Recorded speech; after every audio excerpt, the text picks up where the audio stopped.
Grace Hollis had driven the ridge road above Millbrook Cross for 11 years without once stopping for a stranger,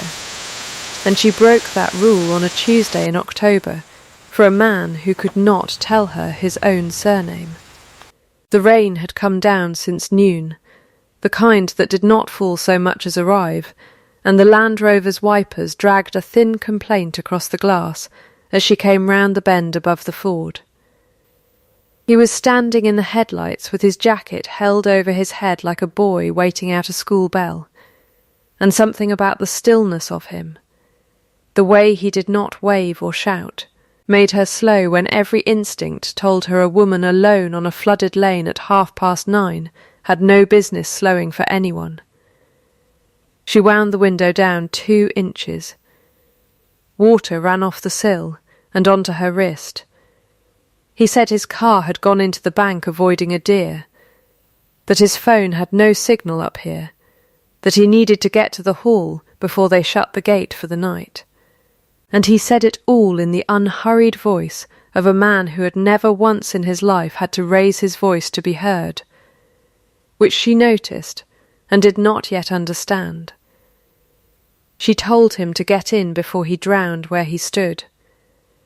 He folded himself into the passenger seat smelling of wet wool and cold iron, and for a moment neither of them spoke, the wipers keeping the only rhythm in the cab. A small wooden compass swung from her mirror on a braided leather cord, the glass long fogged, the needle seized at northeast and never moving again, and his eyes went to it before they went to her face. "My father made that," she said, before he asked, because she had learned that people always asked, and she would rather give the answer than the silence. He drove this road for 30 years, with a compass that didn't point true. He used to say the needle only has to be right often enough to be trusted. The road isn't. The stranger turned the words over the way a man turns a coin he is not sure is real, and said nothing, and she decided he was either shy or strange, and settled for driving. He gave his name as Edmund, nothing more, and when she asked where exactly at the hall he needed dropping, he said the gatehouse would do. He would walk the rest, which struck her as an odd kind of pride for a man who an hour ago had been standing in a flood with his coat over his head. She did not press him. Millbrook people learned early that other people's business was mostly not worth the asking, and besides, her mind was 3 parts on the envelope sitting unopened on her kitchen table since Friday, the one with the estate crest stamped blind into the flap, the one she had not been able to make herself slit open, because she already knew, in the way you know a tooth has gone bad before the dentist confirms it, what it would say. The gatehouse came up white in her headlamps, the great iron gates beyond it shut for the night the way they always were, and the stranger called Edmund sat a moment before he reached for the door handle. "Thank you," he said, for the lift,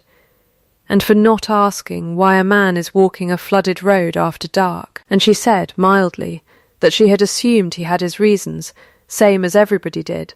and he looked at her then with an attention that had nothing polite in it, the look of a man filing something away to return to later. He stepped out into the rain, and she watched in the mirror as he did not walk toward the gatehouse door, but toward the wall beside it, finding some gap or gate she couldn't see, and was gone. She drove home telling herself it was none of her business, and it wasn't, not yet. Her cottage sat at the near end of the yard behind Hollis cross-country cabs, the sign her grandfather had painted still legible over the garage door if you knew where to look for the letters under the newer coat of paint, and the kitchen light was on, which meant her Aunt Peg had let herself in again to wait up, ostensibly to return a casserole dish, actually because the 2 of them had shared this house since Grace's father died,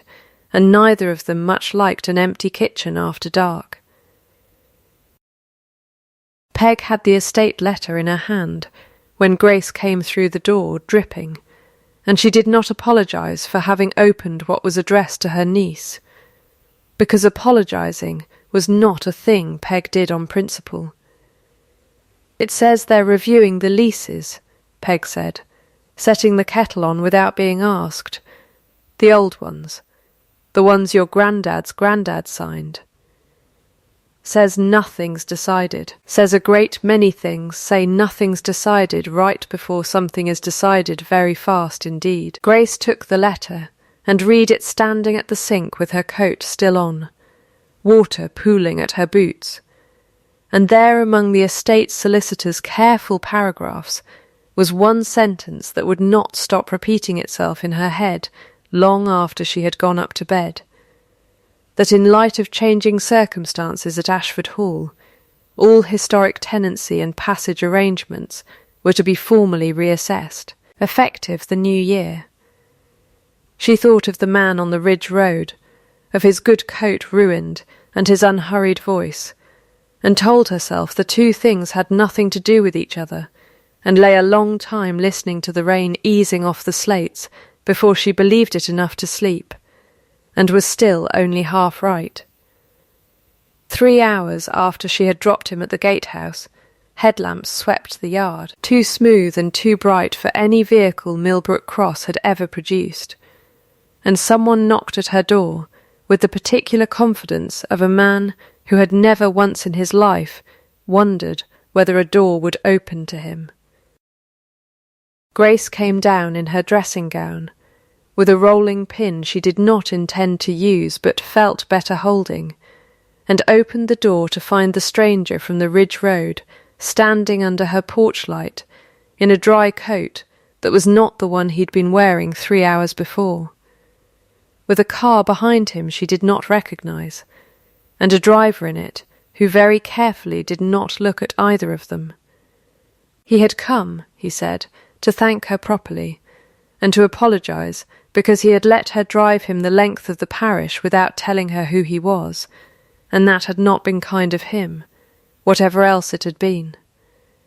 She asked him who he was, in the flat tone of a woman who has already begun to suspect the answer will be worse than the question. "Edmund Ashford," he said, "Duke of Ashford, since March, though I confess I still turn round in a room when someone uses the title, expecting my father." She did not drop the rolling pin, but she gripped it a fraction tighter, which he saw, and which seemed absurdly to please him more than offend him. She told him that a duke ought to carry a phone that worked, and he said that was very nearly the first sensible thing anyone in the county had said to him since he came home, and something in his face when he said home made her step back and let him in out of a courtesy older than her irritation. He stood in her kitchen looking entirely too large for it, and entirely too comfortable being there, and his eyes went, inevitably, to the estate letter still lying open on the table where she'd left it. He read the first line upside down without meaning to, she could tell, and something closed over his face like a shutter dropped fast. "That's mine," he said, meaning the letter's origin, not its ownership, and she said she was well aware whose it was. That was rather the trouble. He asked carefully how long her family had held the lease, and she told him, flatly, 41 years on the garage and the cottage both, and longer than that on the passage rights, though nobody living could say exactly how much longer, because it had never once in living memory been written down as anything but forever. He said he did not know the details of every tenancy on the estate, that his cousin managed the land office, that he had been abroad with the regiment until his father's funeral called him home 8 months ago, and had not yet found his feet under the weight of a house with 400 years of other men's decisions in it. She said that was a very long way of saying he didn't know, and he laughed once, surprised out of himself, and said yes. That was exactly what it was a long way of saying. There was a silence then, that was not uncomfortable so much as too full. The kind that comes when two people have said more true things to each other in 5 minutes than either meant to. He looked at her hands, still faintly floured from the bread she'd left proving before her drive, and asked, apropos of nothing, whether the compass in her car had been the only thing her father left her. She said no. He'd left her the business, the debts on the business, and a great deal of advice about roads that hadn't yet been any use to her in a courtroom. Then let us hope it does not come to a courtroom, he said, and meant it, she thought, though she had learned already, in the space of one flooded ford and one dry porch step, that a duke's meaning something and a duke's estate doing something were not reliably the same animal. He left with a promise to look into the letter himself, a promise she did not believe for a moment he had the standing in his own house to keep. And she stood at the window, watching his taillights swing out of the yard, and thought, with the particular clarity of very late hours, that she had picked up a stranger on a flooded road and driven straight into the middle of something she had no map for at all. The village hall at Millbrook Cross had not seen a crowd like it since the flood of '91, and Grace stood at the back with Peg's elbow hard against her ribs, while Julian Vane, the estate's land agent and, as it turned out, his Grace's cousin twice removed on the mother's side, laid a folded map on the trestle table at the front, and smoothed it with the flat of his hand as though he were. Smoothing something, living into stillness. He had a voice built for rooms exactly this size, warm enough to be trusted, precise enough to be believed, and he told the assembled tenants of Millbrook Cross that the estate faced a shortfall that had been building, unaddressed, for the better part of 2 decades, that the roof of the hall alone would cost more to mend than the whole parish turned over in a year, and that a consortium had come forward with an offer for the northern common land and the old Drovers Road that would clear the debt in a single stroke. And secure, he wanted to be clear, secure the future of every family in this room. Someone near the front asked what would happen to the road itself, the old chapel lane that ran past 6 farms and both of the village's working gates onto the grazing, and Julian said, with the particular gentleness of a man delivering bad news he has rehearsed being gentle about, that access arrangements not held under clear modern title would necessarily be reviewed as part of any sale, and that the historic passage agreements, while sentimentally important, he was sure, had in most cases never been properly registered at all. Grace felt Peg go rigid beside her before she felt her own hand close into a fist. She had not meant to speak. She found herself on her feet regardless, and the room turned to look at her the way a room turns to look at anyone who stands up in it, and she said that her family had kept that road open, graded and gritted through 6 winters out of 10, and driven every parcel and every soul in this parish up and down it, without a bill sent to the estate for longer than anyone present could put a date to. And that sentimental was a strange word for something 4 generations of her family had bled actual labour into. Julian's smile did not so much as flicker. He said he meant no disrespect to the Hollis family's long service, that he was certain something could be arranged that honoured it, and the word arranged sat in the air between them like a held breath, promising nothing and closing nothing. And Grace understood, watching him fold his map back along its old creases, that she had just been handled, gently and completely, in front of 40 of her neighbours. Afterward, in the car park under a sky gone the colour of wet slate, Peg lit a cigarette she had sworn off 11 years running, and said what everyone in that hall had been too polite to say aloud, that a man who smiled that steadily while taking something from you had learned to smile that way on purpose. Grace said she wasn't afraid of Julian Vane. Peg said she should be a little, because the frightening ones were never the ones who raised their voice, they were the ones who never had to. Grace admitted it then, quietly, leaning against the cold flank of the Land Rover,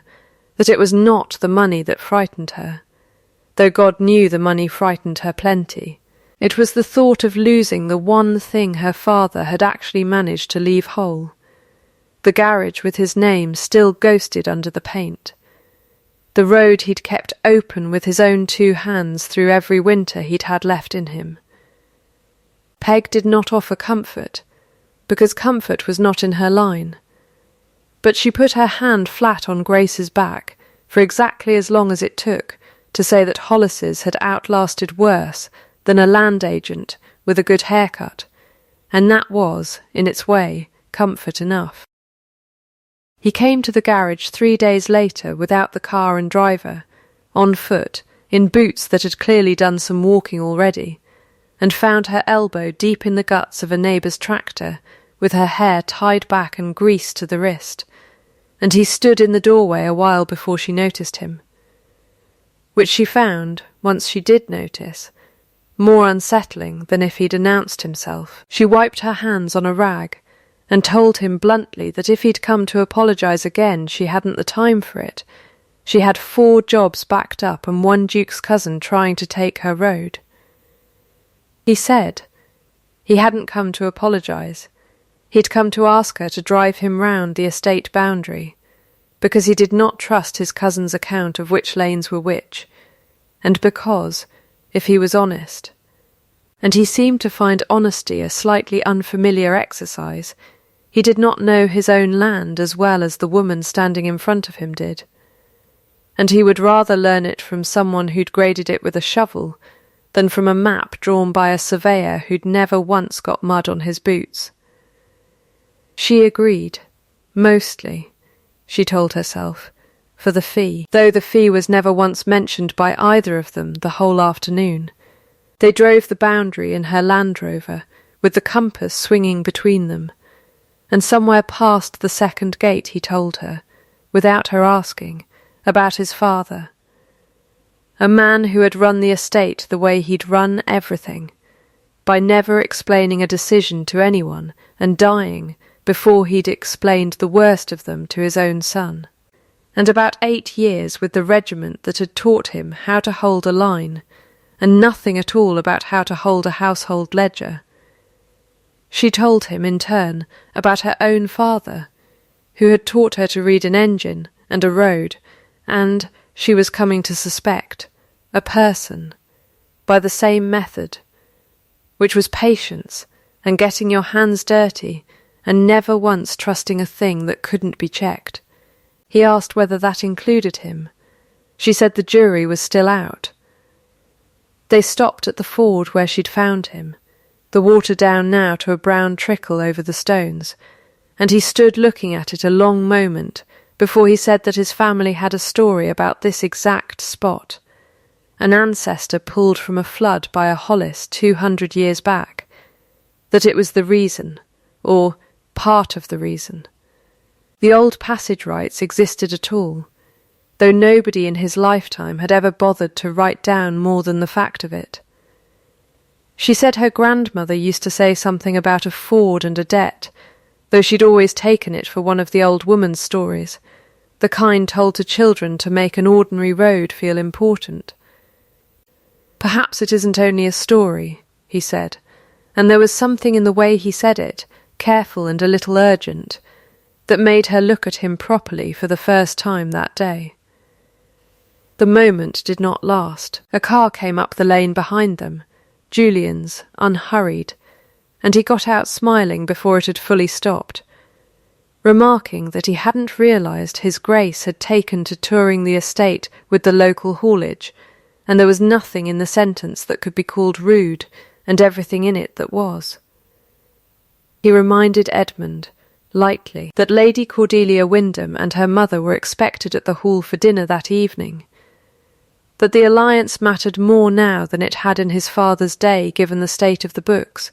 and Edmund's jaw did something small and controlled that Grace was beginning to recognise as the shape his anger took when he would not let it be anger in front of witnesses.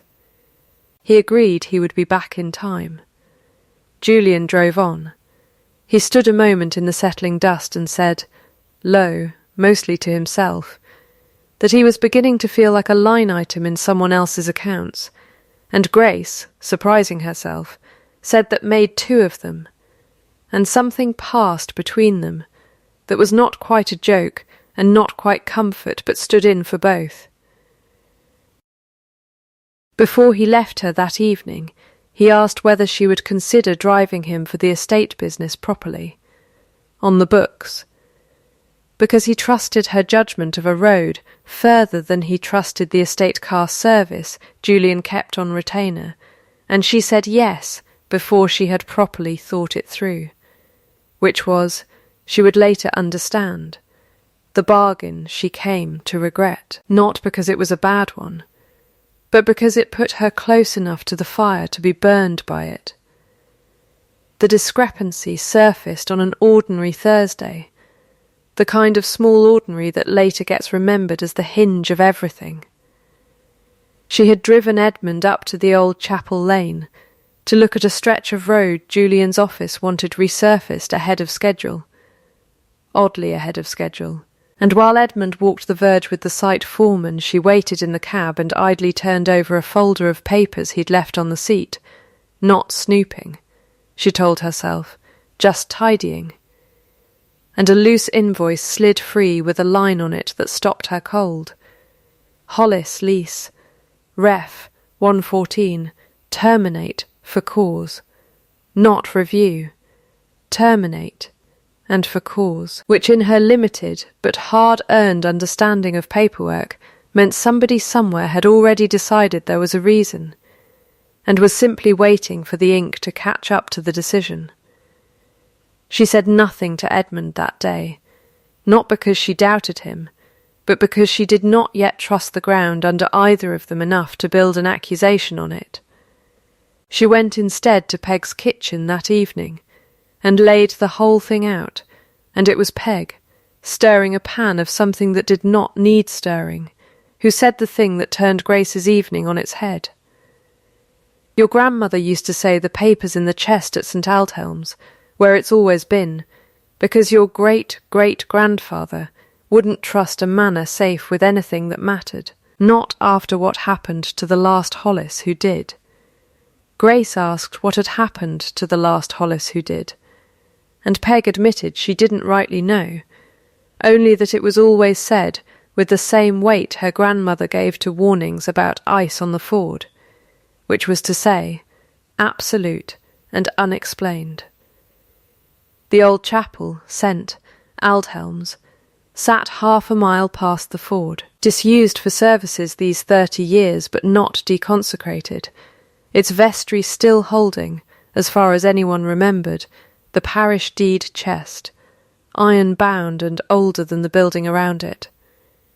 Grace said she meant to go and look. Peg said she'd come too, because somebody sensible ought to, and because if there was one thing 40 years keeping a village switchboard had taught her, it was that the truth rarely announced itself. You generally had to go and drag it out by the collar. They went the following morning, in the kind of low gold light that made the whole valley look, briefly, like it had nothing wrong with it at all, a red kite turning slow circles above the ridge the way it always did.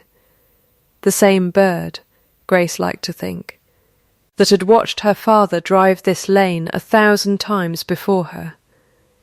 At the door of St. Aldhelm's, Peg delivered the closest thing to a sermon Grace had ever heard her give, standing with one hand on the old stone lintel, saying that a thing that is truly gone asks nothing further of you. You grieve it, and you move on, but a thing that is only buried waits, patient as anything, for someone willing to dig, and that she had a feeling, an old woman's feeling, worth exactly what it cost. That what they were looking for had been waiting a very long time indeed. The vestry door was unlocked. The chest was not where anyone remembered it standing. The chest, when they finally traced it, 3 days and one increasingly uncomfortable conversation with the parish clerk later, had been moved, not lost, moved to Ashford Hall itself, for safekeeping, the clerk said, on instruction from the estate office, quite properly signed off. He was sure it was nothing to worry about. Grace went up to the hall that same afternoon with Edmund at her side. Because he had insisted on coming once she told him what the invoice said, his face gone very still, in a way that frightened her slightly more than Julian's smiling ever had. And they found the old iron chest sitting, absurdly,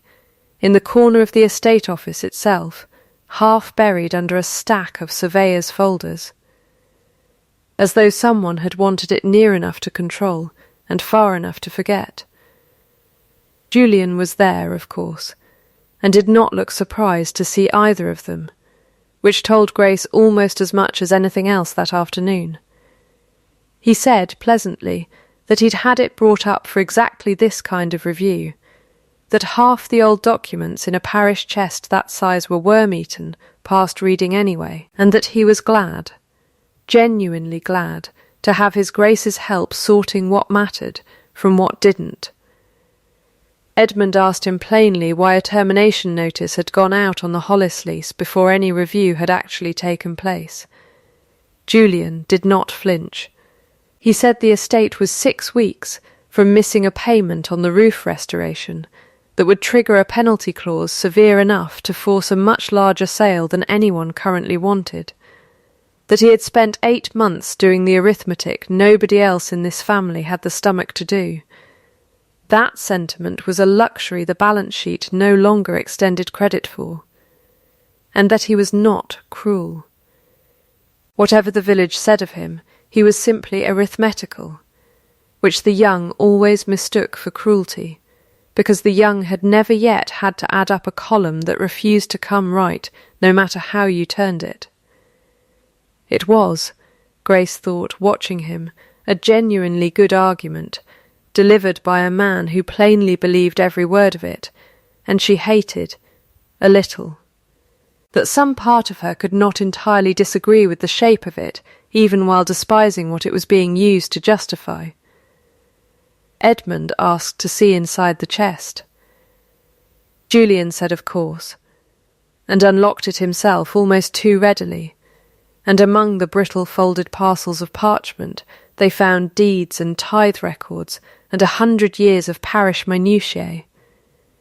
But the packet marked. In a hand 2 centuries old, Ashford and Hollis, the Ford, was missing its second page. The page that should have carried the actual terms, the promise itself, leaving only a first sheet of florid preamble that named the debt without ever stating what it bought. Someone had removed it, cleanly, recently, the torn edge still sharp where older parchment would have crumbled soft. Julian, to his credit or his cunning, looked as troubled by this as anyone, and said he had no idea that the chest had come to him already disturbed, though whether that was true Grace could not have said. And it was Edmund, quiet until now, who said that he intended to find out, however long it took, because a debt with the terms torn out of it was not a debt discharged. It was a debt hidden, and he did not intend to let his family be the ones who hid it. Mr. Pemberton, the old estate archivist, who had been standing unnoticed in the doorway through all of this, cleared his throat and said, mildly, that he believed he still had, somewhere in his own files, a transcription made in his father's hand back before the parchment had grown quite so fragile, and that if his Grace cared to call on him that evening, he thought he might be able to help. Pemberton's cottage smelled of pipe smoke and old paper, and the transcription, when he finally found it pressed flat inside a Bible nobody in his family had opened for actual scripture in 3 generations, told a story larger and worse and better than anyone in that room had expected. The original settlement, made in 1861, recorded plainly that a young Ashford heir, thrown from his horse into the flooded ford, had been pulled living from the water by a Hollis tenant farmer, and that in gratitude the Duke of that day had granted the Hollis family and their heirs the cottage, the crossing lane, and free passage across Ashford land in perpetuity. No condition attached beyond the honouring of the debt itself, but pinned behind it, in a different, later hand, was a second document, a codicil dated some 40 years after, added, Pemberton said, by the estate steward of that generation, a man named Josiah Vane, appending a clause that made the grant conditional on the Hollis family continuing to provide carriage and courier service to the estate exclusively, a condition, Pemberton said gently, that had no standing at all in the original grant, that had in fact never been properly witnessed, and that he had long privately suspected, though never proven, had been inserted by Josiah Vane to give some future steward of his own line leverage to reclaim land his family had never stopped resenting losing. Julian Vane, Grace understood then, watching Edmund's face go white and then very controlled, was that same line, generations on, and the very clause he had built his termination on was itself a forgery committed by his own ancestor a century and a half ago. Grace copied as the current Hollis courier business does not serve the estate exclusively, and has not for 30 years since her father took outside work to keep the family afloat during the bad winters, which meant that on the face of the false codicil alone, her family's rights already looked broken, looked, to anyone reading, only the surface of it. Exactly like the entitled dishonesty Julian had all but accused her of at the village hall. She said this aloud, sick at the thought of it, and it was Edmund who reached the worst conclusion a half-second ahead of her. That Julian did not need the codicil to be true. He only needed it to look true long enough, in front of enough people, for the shame of it to do the estate's work for them. And that if he could make Millbrook Cross believe the Hollises had been quietly cheating the family that saved their ancestor's life, no one would fight very hard for a road that ran past a family who looked like liars. They did not get the chance to plan how to answer it. Julian arrived at Pemberton's door within the hour, too soon to be coincidence, and behind him, worse, came the Dowager Duchess herself, summoned by some message none of them had sent, and it was Julian, moving first, who told her, with every appearance of great personal sorrow, that it grieved him deeply to be the one to say it, but the Hollis family's own courier ledgers proved they had broken faith with the estate a generation ago, that the girl standing in this room had known it and said nothing, and that whatever romantic notions his cousin the Duke had lately developed, the facts, sadly, were the facts. The Dowager looked at Grace the way a woman looks at something she has already decided the shape of, and said nothing kind, and left, and Grace stood in Pemberton's small crowded room, with the true document in her hand, and the whole village, she was quite sure by morning, believing the false one instead. By the following evening the story had gone round Millbrook Cross, the way stories do in small places, gaining certainty at every telling and losing nearly all its truth, and Grace found herself the subject of glances in the shop she had never once earned in 11 years of honest work. It was the estate solicitor, not Julian himself, who came to the garage with the quiet offer. A settlement, generous by any ordinary measure, full payment for the cottage and the goodwill of the business, on condition that Grace sign a release acknowledging the historic lease had lapsed, and agreeing to make no further public claim regarding it, the whole matter closed cleanly. No scandal, no court, everyone spared. The unpleasantness. She read the papers at her kitchen table, with Peg standing over her shoulder, and she thought, briefly and honestly, of how much simpler her life would become the moment she signed her name. And then she thought of her father teaching her to read a road by the ruts other people's honesty or dishonesty had left in it. And she said no, once, flatly, and set the pen down on the table instead of in her hand. The solicitor asked whether she understood what she was refusing. She said she understood exactly what she was refusing, which was a comfortable lie in exchange for staying quiet, and she had been raised by people who did not think much of comfortable lies, however comfortable.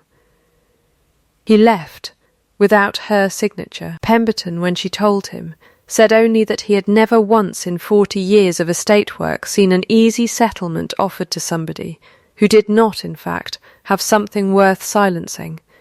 and that this, if nothing else, ought to tell her she was closer to the truth than anyone yet wanted her to be. It was Edmund's turn to fail her next, though she did not see it as failure until much later, when she could look back at it with less hurt in the way. He came to the garage that night and told her, standing too formally in the doorway, that he thought it best if she took the settlement after all, that he could not protect her from what Julian intended to do with the story, that his own hands were tied by an engagement his grandmother was already pressing him toward with Lady Cordelia Wyndham to shore up the estate's finances honestly rather than through a land sale, and that the kindest thing he could do, the only thing he could do, was ask her to take the money and go somewhere the vain version of her family's name could not follow her. She heard, under every careful word of it, not protection, but abandonment dressed respectably, a duke choosing his duty and his family's ledger over a woman with grease under her fingernails, and she told him, in a voice she was proud of for staying level, that she had not asked to be protected, she had asked to be believed, and those were not the same gift at all. He said her name once, and stopped, the sentence going nowhere, and she found she could not stay in the room to watch him fail to finish it. She left him standing in her own doorway, and walked out into the yard where her father's sign still ghosted under its newer paint, and she stood there a long while in the cold with the compass swinging, forgotten, in the empty cab of the Land Rover, and let herself, for the first time since the funeral, cry without anyone there to see it cost her anything. The tenants' meeting where Julian intended to close the sale was held in the long gallery at Ashford Hall itself. A room built for exactly this kind of gathering, portraits of 200 years of Ashfords looking down on a room full of people about to decide what the family beneath them was actually worth. Grace had not been invited. She came anyway, with Peg beside her and Pemberton behind them both, carrying between them a leather portfolio that held the true transcription, and, folded inside it, something Pemberton had found only that morning while going through his father's papers a second time. A witness signature on the original 1861 grant, belonging to a Josiah Vane, land steward, present at the signing, which placed the very man who had later forged the codicil in the room when the true unconditional terms were agreed, proof beyond any reasonable doubt that he had known exactly what he was altering when he altered it. The dowager sat at the head of the room, and Julian stood to speak first, laying out the sale terms with the same warm precision he had used in the village hall, and it was Edmund, seated but not yet risen, who caught Grace's eye across the crowded room, and, in that look, asked a question she answered by simply walking to the front and asking, plainly, whether the room would hear a document read aloud before any vote was taken, so that everyone present heard the same words at the same moment, and none of them had to take it after on anyone else's account. There was a silence in which Julian could have refused her, and did not, perhaps because refusing would have looked worse than allowing, and Pemberton read the original grant in his dry, unhurried archivist's voice, the Ford, the rescue, the perpetual grant, no condition attached. And then he read the codicil, and then,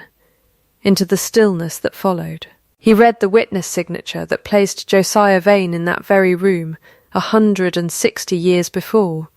a man forging, 2 generations later, the very terms he had watched given freely. Julian's face did not change for a long moment, and Grace, watching him the way she had once watched an engine for the small tell that meant it was about to fail, saw the exact second it did, a stillness in his hands that had been perfectly composed until then, and then a single fast motion, his hand crossing the table for the portfolio, as though he might yet take it from Pemberton's grip, a lunge no gentleman in that room could mistake for anything but what it was, and he stopped himself half a second too late, the whole gallery having already seen it. He straightened his jacket. He said, into the silence, not a denial, but that he had done what he'd done for the roof over 40 tenant families' heads, that his own grandfather had lost his position and his cottage when an earlier duke turned the Vanes out for a lesser offence than this, that he had spent his whole life being told his branch of this family existed on Ashford sufferance, and that he had wanted, once, to leave something solid behind him instead of another apology. Nobody in the gallery cheered his ruin, and nobody, watching his face in that moment, could quite manage to hate him either. The dowager rose then, slowly, the whole room coming up out of its seats, a beat behind her out of old habit, and said, in the flat, plain voice of a woman for whom plainness had become, with age, the only luxury left worth spending, that she had looked at the Hollis girl 3 weeks past, and seen only a driver with grease on her hands, and had judged the book entirely by a cover she had not troubled to read further, and that she had been wrong, publicly and completely wrong, and intended to say so publicly, since that was where the wrong had been done. The room began, slowly, to empty, in 2s and 3s, the way rooms do after the thing they came for has already happened. Edmund found her afterward on the terrace, where she had gone to be away from the noise of everyone else's relief, and he did not try to finish the sentence he had failed to finish in her doorway 3 days before. He started a new one instead, and told her plainly that sending her away had not been duty,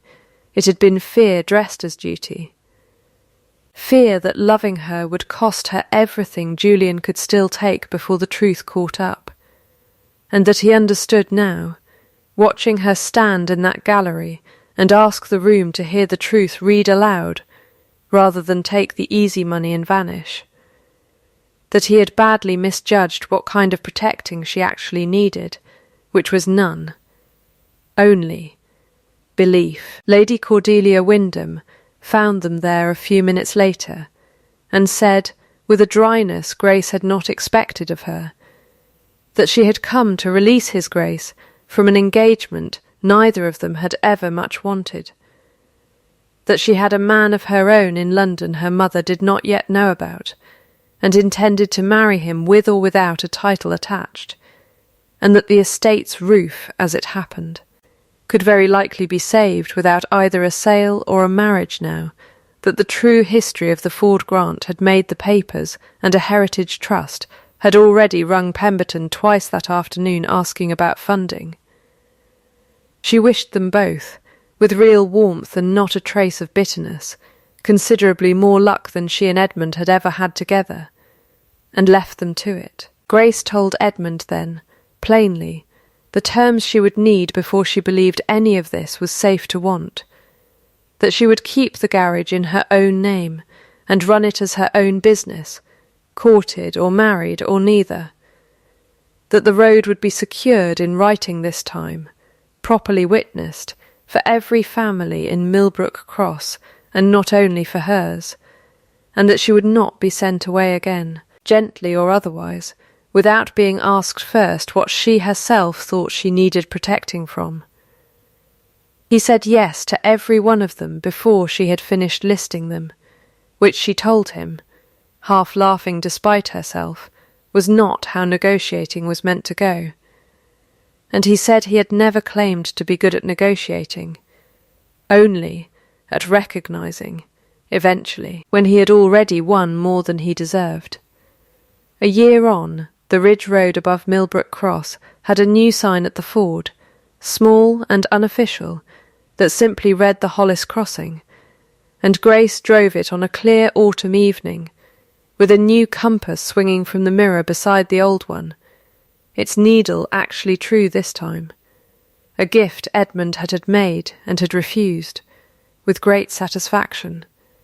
to explain the joke of until she worked it out herself, that a true needle only mattered once you already trusted the road enough not to need it. She came round the last bend to find him waiting at the ford exactly where she had first found him, dry this time, laughing at his own memory of it, and he said, as she pulled up beside him, that he seemed to remember a woman here once who did not stop for strangers, and she said that woman had made exactly one exception in 11 years, and did not currently regret it, and he got in beside her the way he had that first wet night, and she drove them both home along the road her family had kept open for 200 years, the needle for once, pointing exactly where they were going. If this one kept you sitting a little longer by the fire tonight, stay just a while more before the last of the light goes. I keep thinking about that stuck compass Grace's father carved, and how the truest thing in the whole story was a needle that never moved at all, and I'd love to know which small object in your own life has done that same quiet work of getting you home. If a story like Grace and Edmund's is the kind you want waiting for you again, settle into the Jatchasar H Channel _ name Namid family and stay close, because there is always another tale being lit before the last one has quite gone out.